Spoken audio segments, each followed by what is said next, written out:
بسم اللہ الرحمن الرحیم۔ جمہور کی آواز M2M اردو پر۔ اسرائیل، یہودی لابی، عمران خان، یہ پاکستان کو عدم استحکام کا شکار کرنا، ایجنڈا کیا ہے، کس طرح یہ معاملات شروع ہوئے، کہانی کیسے آگے بڑھی، کس طرح اسرائیل اور امریکہ اس وقت اس کے پیچھے ہیں، آج تھوڑا سا تفصیلی طور پر آپ کو بتائیں گے اور امید ہے کہ آپ ہمارے ساتھ رہیں گے۔ مدعے پہ آتے ہیں۔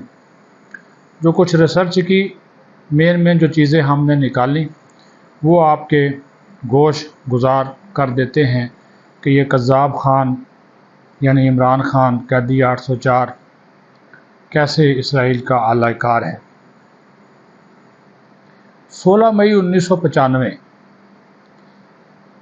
بدنام زمانہ یہودی خاندان گولڈ سمتھ، اس کے ساتھ عمران خان کا رشتہ استوار ہوتا ہے، یعنی جمیمہ خان سے شادی ہوتی ہے اور پھر مشن پر کام شروع کر دیا جاتا ہے۔ 1996 میں پاکستان تحریک انصاف کی بنیاد رکھی جاتی ہے۔ اور یہ آپ کو بتا دیں جو گولڈ سمتھ خاندان ہے یہ بانیان اسرائیل میں سے ہے۔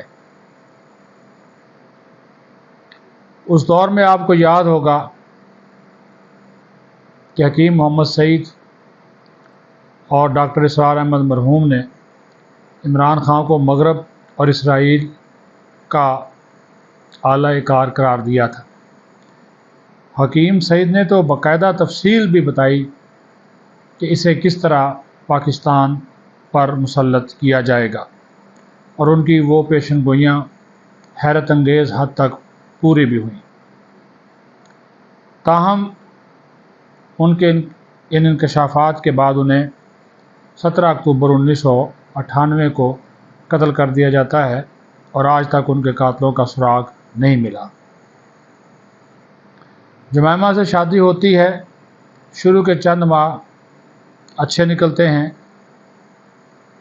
بچے بھی 2 پیدا ہو جاتے ہیں، لیکن لڑائی جو ہے وہ عروج پر پہنچتی ہے کہ جمیمہ خان کا بازو تک توڑ دیا جاتا ہے۔ بقول عمران خان کے وہ اپنا دفاع کر رہا تھا کیونکہ جمیمہ خان کو چیزیں اٹھا کر مارنے کی عادت تھی۔ ایک اینکر ہیں مہر بخاری، اس کو انٹرویو میں عمران خان نے یہ کہا کہ طلاق کے بعد بھی ان کا لندن میں قیام و طعام ہمیشہ گولڈ سمتھ فیملی کے ساتھ ہی ہوتا ہے۔ صاحبزادہ یعقوب خان مرحوم کی ملاقات ایک یہودی مشہور شخصیت، سابق سیکرٹری خارجہ ہنری کسنجر سے ہوتی ہے، اور اس ملاقات کے دوران ہنری کسنجر یہ کہتا ہے کہ ہمارے لڑکے کا خیال رکھنا۔ یہ بڑی پرانی بات ہے۔ یہ دیکھیں، صاحبزادہ یعقوب نے پوچھا تھا کہ آپ کا لڑکا کون ہے، تو انہوں نے کہا تھا عمران خان۔ انڈیا کے ایک پروگرام آپ کی عدالت میں ایک اینکر رجت شرما عمران خان سے سوال کرتا ہے کہ آپ کے سسرالی رشتہ دار، ان کی کچھ یہودی کمپنیاں آپ کے کینسر اسپتال میں انسانوں پر تجربات کر رہی ہیں، اس لیے آپ نے ان کی مدد سے کینسر اسپتال کھولا تاکہ کینسر کی ادویات پر تجربات کر سکیں۔ تو عمران خان نے ان سوالات کا جواب دینے سے انکار کیا کہ وہ اس پہ بات نہیں کرنا چاہتے۔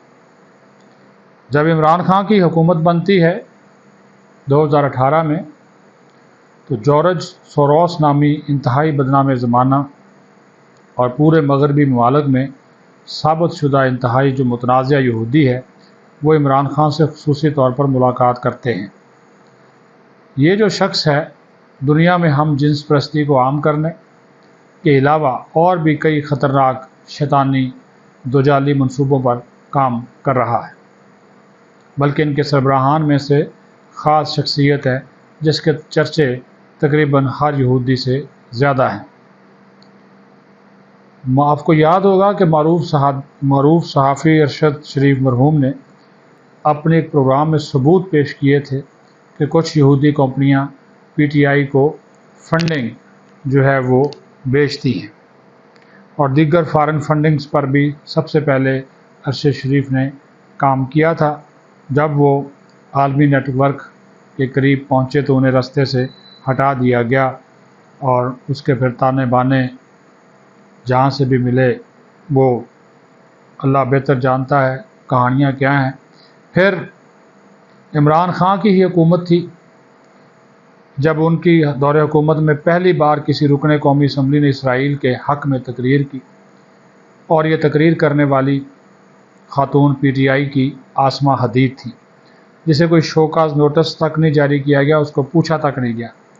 پھر ایک ایسی ہی تقریر شہریار افریدی نے بھی کی، اور یہ بھی عمران خان کی حکومت ہی تھی کہ پہلی بار ایک پاکستانی شہری محمد فیصل خالد کو پاکستانی پاسپورٹ پر اسرائیل جانے کی اجازت دی گئی۔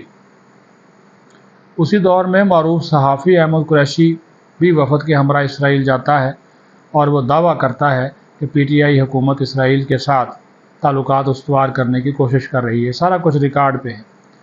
ڈونلڈ ٹرمپ نے بھی اپنی ایک تقریر میں کہا کہ عمران خان اسرائیل کو تسلیم کرنے کو بالکل تیار تھے، لیکن ابھی وہ یہ بات اپنے لوگوں سے چھپانا چاہتے ہیں۔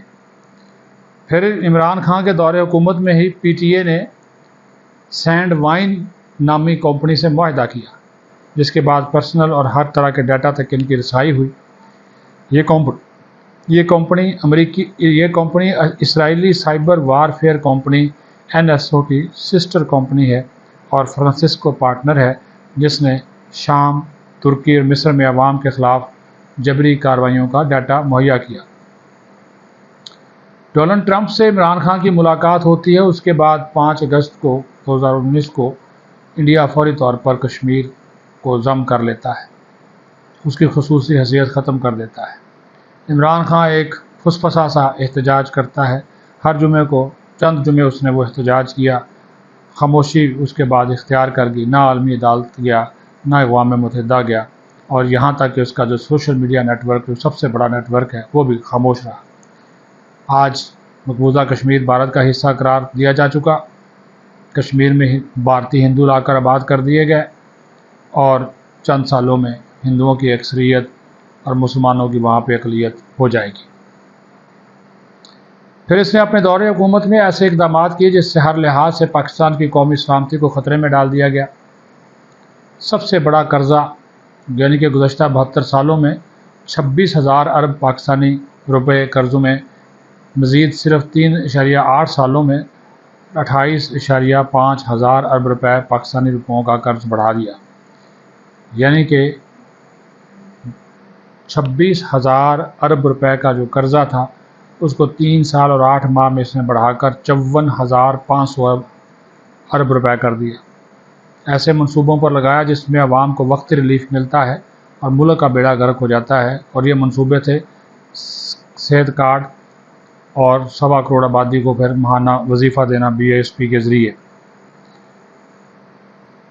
پاکستان کے سب سے جو قریبی اسٹریٹجک پارٹنر تھے چین، سعودی عرب، UAE اور ترکی، ان سے تعلقات بگاڑ لیے، سی پیک کو فریز کر دیا، اور شاہ محمود قریشی نے اعلان کیا کہ ہمیں سعودی عرب کے بغیر آگے بڑھنا ہوگا، جس کی وجہ سے پاکستان اور سعودی عرب کے درمیان بھی تعلقات میں تناؤ آیا۔ آپ کو وہ ساری باتیں یاد آ گئی ہوں گی۔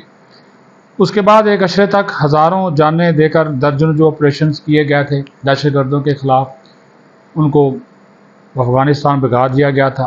موصوف ان کو واپس لے آئے، جو جیلوں میں تھے ان کو رہا کرنے کا حکم دیا، اور موجودہ جو خارج ہیں اور ان کی تعداد جو دہشت گردی ہے اس کا ذمہ دار بھی یہی شخص ہے، اور شہید ہمارے مسلسل اس وطن پر قربان ہو رہے ہیں۔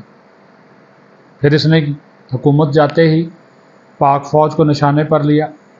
پاکستان کی تاریخ کی سب سے بڑی پاک فوج مخالف مہم چلانے والا یہی شخص ہے، حتیٰ کہ 9 مئی کو فوجی تنصیبات پر باقاعدہ بلوائی حملے کیے گئے۔ یہ سب ایسے اقدامات تھے جس سے انڈیا بہت زیادہ خوش ہوا۔ پی ٹی آئی کارکن عمران خان اور پی ٹی آئی کا آفیشیل اکاؤنٹ فالو کرتے ہیں، جو بیانیہ وہاں سے آتا ہے وہی پی ٹی آئی کا بیانیہ ہو جاتا ہے، لیکن جب شیخ مجیب کے حوالے سے ویڈیو سامنے آتی ہے تو پی ٹی آئی رہنما اس سے خود کو الگ کرتے ہیں اور کہتے ہیں کہ انہیں ان اکاؤنٹس کا کچھ پتہ نہیں، لیکن حقیقت یہ ہے کہ ان اکاؤنٹس کو امریکہ سے آپریٹ کیا جاتا ہے۔ عمران خان لاعلمی کا اظہار کرتا ہے، لیکن حقیقت یہ ہے کہ امریکہ ہی سے یہ اکاؤنٹس ہوتے ہیں، پھر امریکی کانگریس سے ایک قرارداد بھی پاس کروائی جاتی ہے۔ پھر اس کا جو سوشل میڈیا کا ہیڈ ہے جبران الیاس، یہ بھی آپ کو بتا دیں سی آئی اے کا سابق افسر ہے، لیکن P T I Imran Khan کو اس پر کوئی بھی ایشو نہیں۔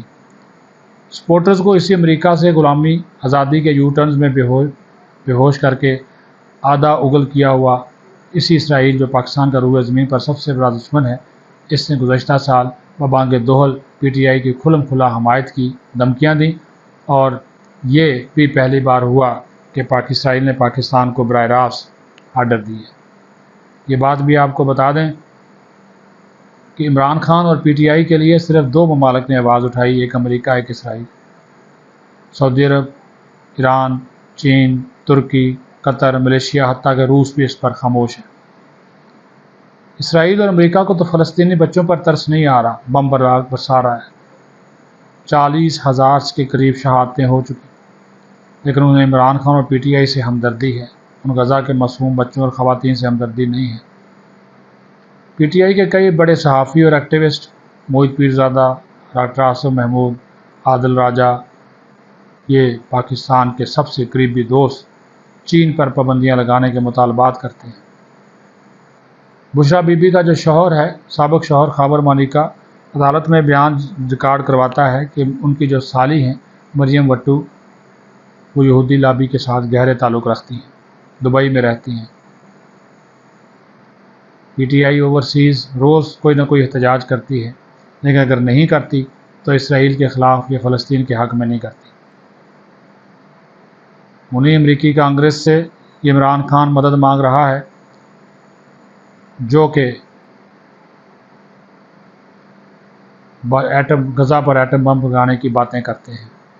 تو یہ وہ تلخ حقائق ہیں جو کہ آپ کے سامنے لانے تھے کہ یہ مکمل طور پر مغرب اور اسرائیل کا اعلیٰ کار شخص ہے اور پاکستان کو مکمل طور پر مغرب کی غلامی میں دینا چاہتا ہے۔ اللہ تعالیٰ پاکستان کو ایسے فتنے اور فساد سے محفوظ رکھے، قائم و دائم رکھے۔ پاکستان زندہ باد۔